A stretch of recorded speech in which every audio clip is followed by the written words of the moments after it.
Chapter 45 Pizza and Creek Time. There was science.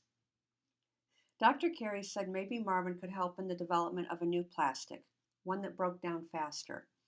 Maybe, if we can find a type of plastic that makes a scat less toxic, we can find a type of plastic that's less harmful to all of us, she said. The game warden and Dr. Carey came by on Friday night and filled us in on how things were going for Marvin. Dad looked oddly comfortable with the whole thing. Mom must have shown him the pictures, or maybe he was just keeping up appearances around the game warden. I couldn't tell. I didn't care.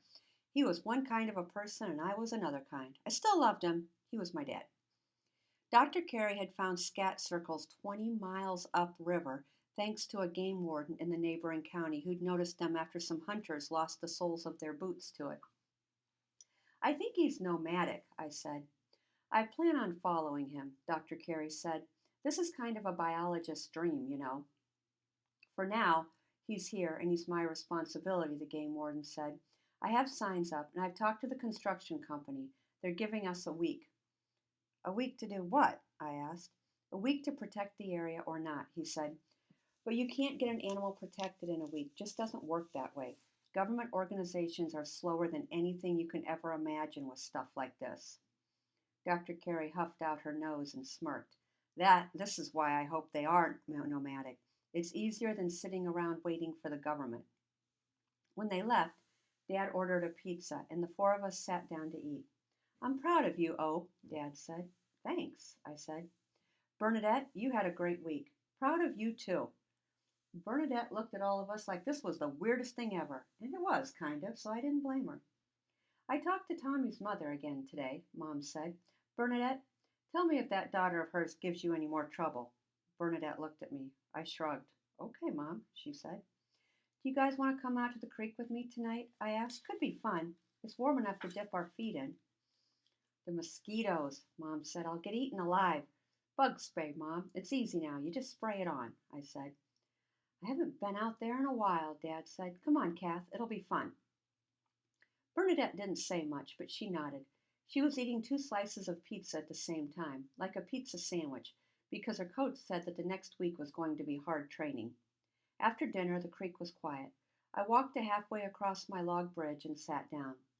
I bet there's hundreds of crayfish in there, Bernadette said. Remember catching the granddaddy that time? Dad said. Man, was he huge. He pinched my finger, Bernadette said. I cried for an hour. I wish Marvin would come up to meet you, Dad. You'd like him. Who's Marvin?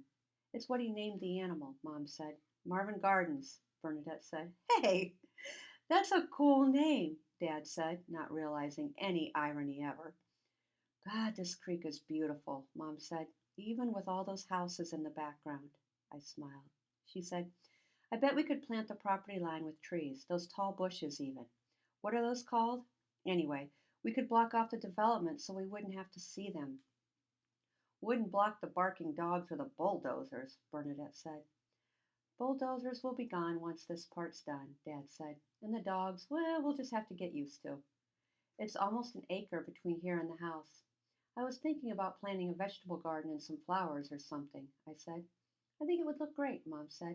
My grandmother bought this back after Granddad died, just so we could have the creek. She'd like it if we made it pretty. We could make it like a little private park or something, Bernadette said. I always wanted a hammock. Mom laughed at that. I knew what she was thinking because I'd heard her say it enough times.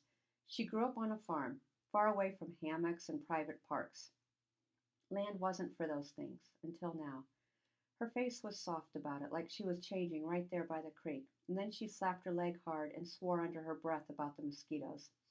This was the end of creek time. Dad already had his back turned to the creek and was standing looking at her house.